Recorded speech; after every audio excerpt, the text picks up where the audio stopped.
इस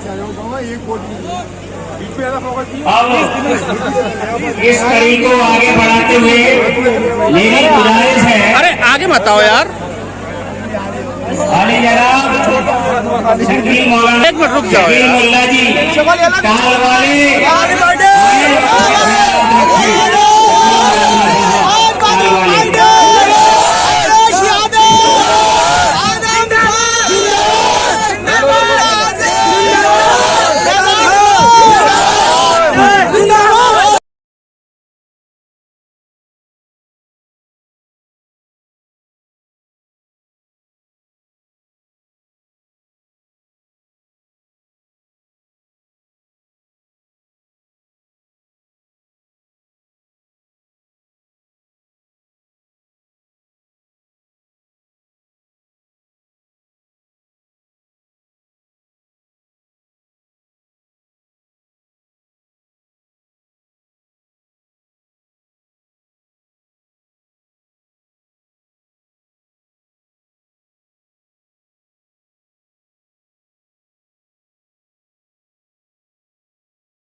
मेरे पास आपको देखकर शब्द नहीं है आपका शुक्रिया अदा करने का।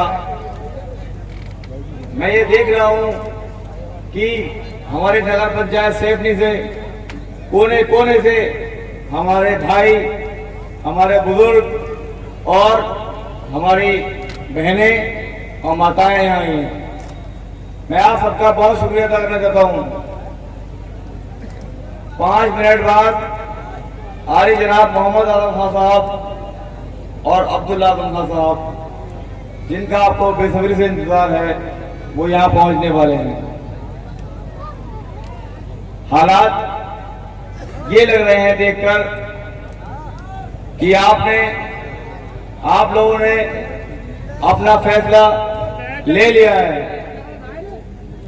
मुझे ये उम्मीद है कि आपकी मोहब्बत और आपका प्यार मैं जहां पहुंचना चाहता हूं और जहां आप मुझे देखना चाहते हैं, वहां जरूर हम उस मकसद में कामयाब होंगे।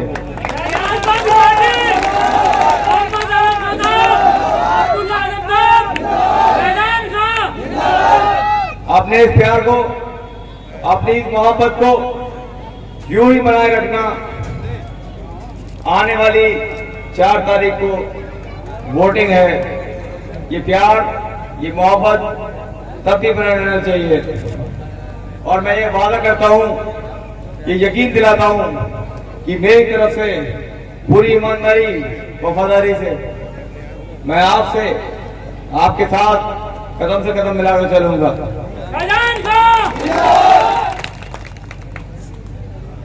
मुझे उम्मीद है कि मैं आपकी उम्मीदों पर खरा उतरूंगा, क्योंकि आपका यह एहसान शायद मैं जिंदगी में न भुला पाऊं कि आप लगभग 2 घंटे से इतनी बड़ी तादाद में यहाँ बैठे हैं।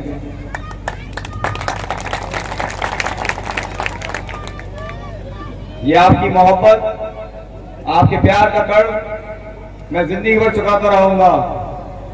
ये मेरा वादा है। मैं बहुत ईमानदारी से, मेहनत से, सच्चाई से आपके साथ हमेशा खड़ा रहूंगा।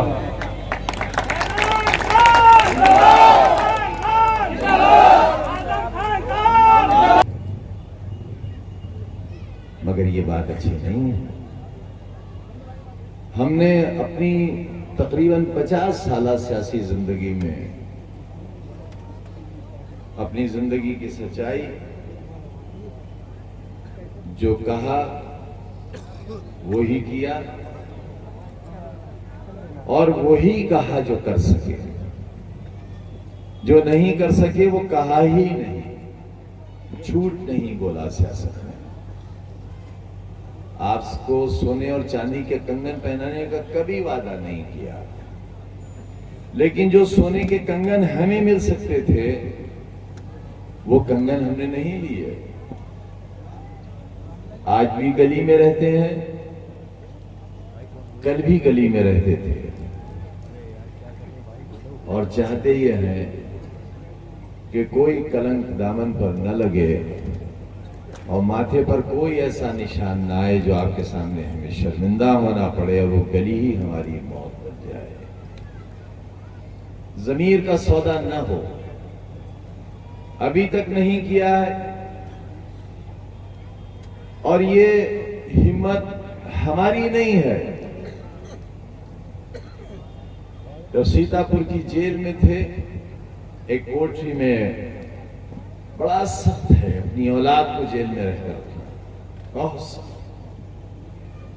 तन्हा रहिए कट जाएगी, मैं रहता मेरी कट जाती, ये रहते इनकी कट जाती। लेकिन जब ये जेल से चले आए तो खुले माहौल में भी इनके लिए जेल ही थी और ये अपने आप को हर वक्त मुजरिम महसूस करते थे। और मैं वहां अकेला था। वो दिन शायद बेहतर थे, लेकिन एक बाप अपनी जवान औलाद को लेकर, एक नौजवान औलाद को जिसका मुस्तकबिल शुरू भी नहीं हुआ था, और उसे वक्त ने और हालात ने बड़ा मुजरिम करार दे दिया। कितना सख्त होगा ये काम, सोचो। अपने कलेजे पर हाथ रखकर सोचो।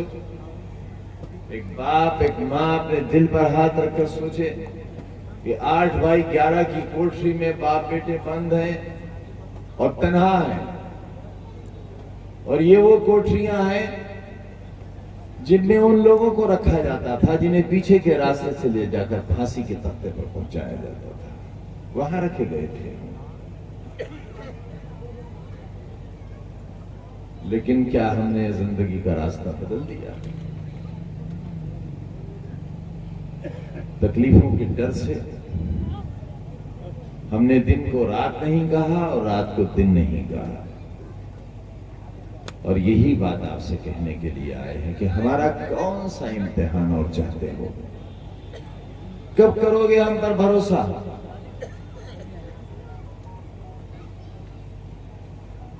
यहां के अलावा तो लोग बहुत भरोसा करते हैं हम पर, मगर अपने ही घर के लोग शायद हमें अभी पहचान नहीं सके। कब पहचानेंगे ये तो वो ही जानेंगे। लेकिन जो यादें हैं हमारी माजी की, वो आपके लिए एक रास्ता जरूर छोड़कर जाएंगी। और वो रास्ता ये है कि हमें अपने जीने के लिए अपने रास्ते अपने ही फावड़े से खोदना होंगे, बनाना होंगे। कोई नहीं आएगा आपके लिए राहें बनाने के लिए। कल भी कोई नहीं आया था। आपके सामने जो अखलाक है और जो ज़ाब्ता जिंदगी है और जिसे लेकर आप जीते हैं, उसमें आपके नबी की जिंदगी सामने है। और इसके अलावा जो दूसरे मज़ाहिब के लोग हैं, उनके सामने उनके बुजुर्गों की जिंदगी सामने है। वो उनसे रास्ता लेते हैं, हम अपने अजदाद से लेते हैं। और हमारे अजदाद का रास्ता ये था कि हम सूली पर तो चढ़ गए।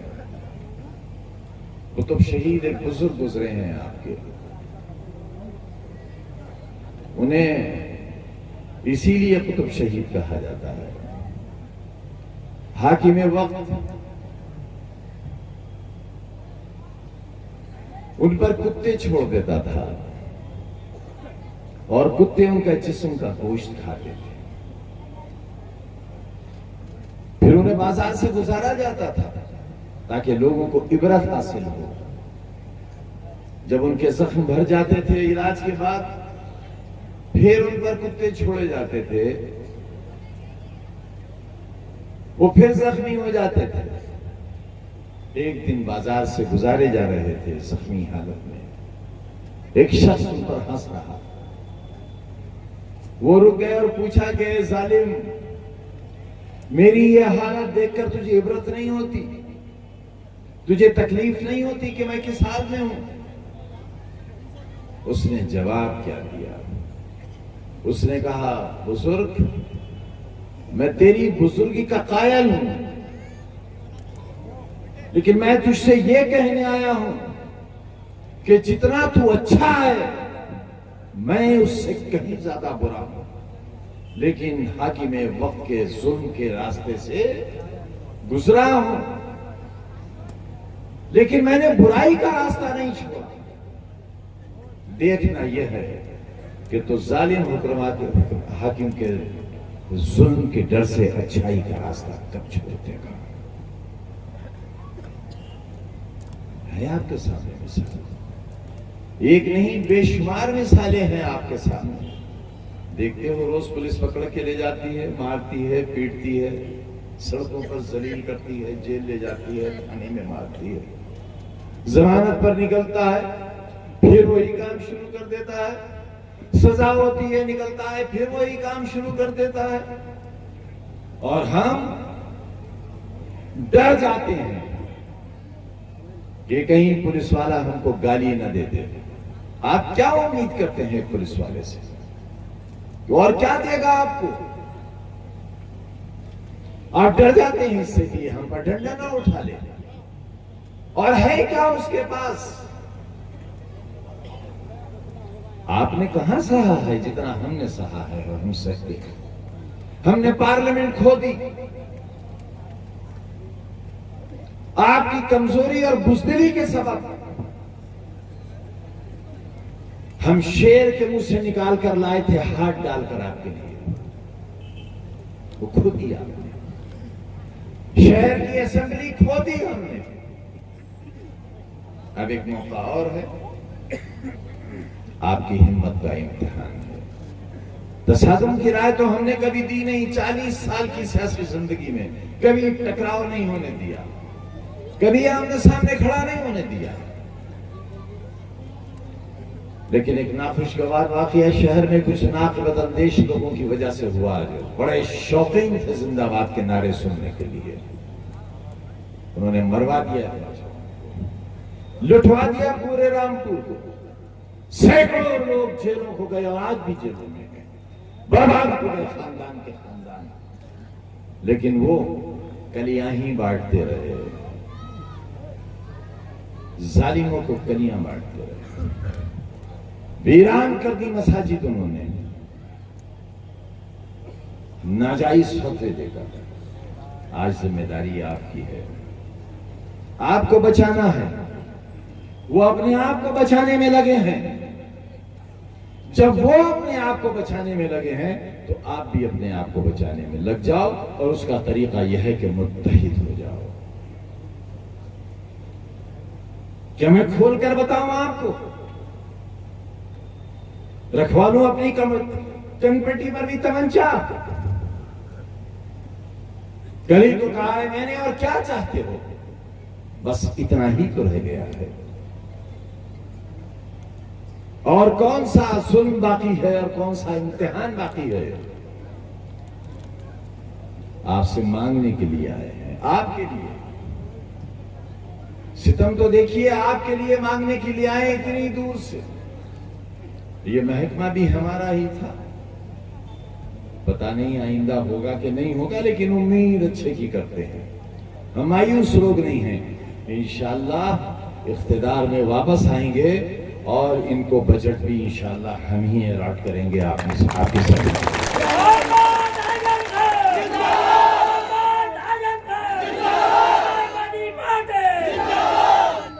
रामपुर शहर देखो आप, स्वार देखो, टांडा देखो, शाहबाद देखो, पैसे की कमी नहीं होने दी। ये हमारी कमनसीबी है कि 10 बरस तक जिन पर मोहब्बत निछावर करते रहे, वो भी हमें छोड़कर चले गए। लेकिन हाँ, उन पर नमक हरामी का इल्जाम नहीं आता है। हमारे पास से तो वो लोग चले गए जिन्होंने कहा था कि हम अंडरवेयर इसलिए नहीं पहनते कि हमारे पास अंडरवेयर पहनने के पैसे नहीं है। वो भी चले गए। आज बहुत खुशहाल है। आपसे एक नौजवान के लिए वोट मांगने के लिए आए हैं और उस हक से आए हैं कि हमारे खून की हर बूंद का और हमारे पसीने का हिसाब आप पर वाजिब और लाज़िम। अगर हमसे धोखा करोगे और दगा करोगे और जो हाथ उठाया था आपने कि हमारी बात मानोगे, अगर आपने हमारी बात नहीं मानी तो आपसे कहकर जा रहे हैं अल्लाह के यहां आपका दामन और आपका गरेबान पकड़ेंगे। हमने बहुत खोया है दोस्तों, जख्म है दिल के अंदर, मरहम लगाने की जगह नहीं है, जगह नहीं है मरहम लगाने की।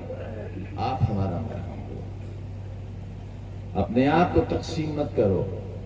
देखो ये खुली हुई अंगलियां बड़ी आसानी से तोड़ी जा सकती हैं, एक जगह कर लो। अगर तुम ईमान वाले हो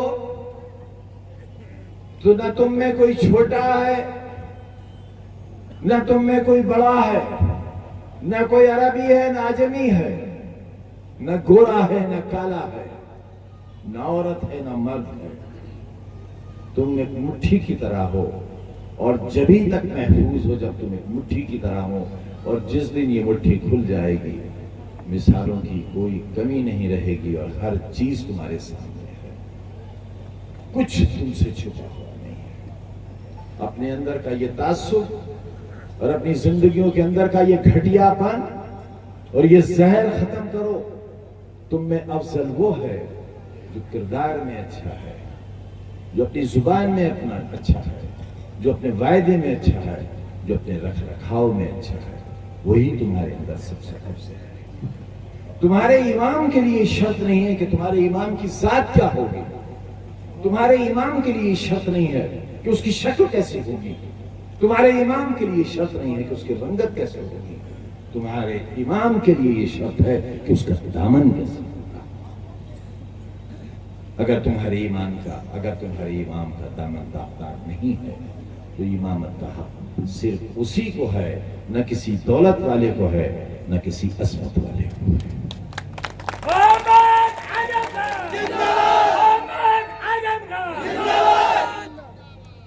मैं उम्मीद करूं आज से वोट दोगे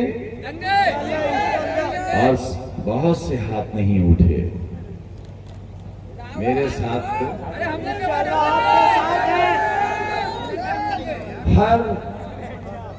हर हाथ के साथ 5 उंगलियां हैं, 10 उंगलियों वाले 2 हाथ और ये मजबूत हाथ। सैफनी के लोगों, आज के बाद हर घर पर जाकर ये कहना कि मैं आपसे कुछ मांगने के लिए आया था, मेरा दामन खाली वापस मत भेजना। इस नौजवान की जिंदगी की ये शुरुआत है, इंशाल्लाह ये आपकी कसौटी पर पूरा उतरेंगे, और अगर नहीं उतरेंगे तो हम हैं ना आपके लिए, हैं तो हम जिंदा हैं इंशाल्लाह। और मैंने तो जेल से निकलते ही अस्पताल में कहा था कि मैं जिंदा हूं, और अगर जिंदा हूं तो इसका मतलब यह है कि मैं जिंदा हूं। बहुत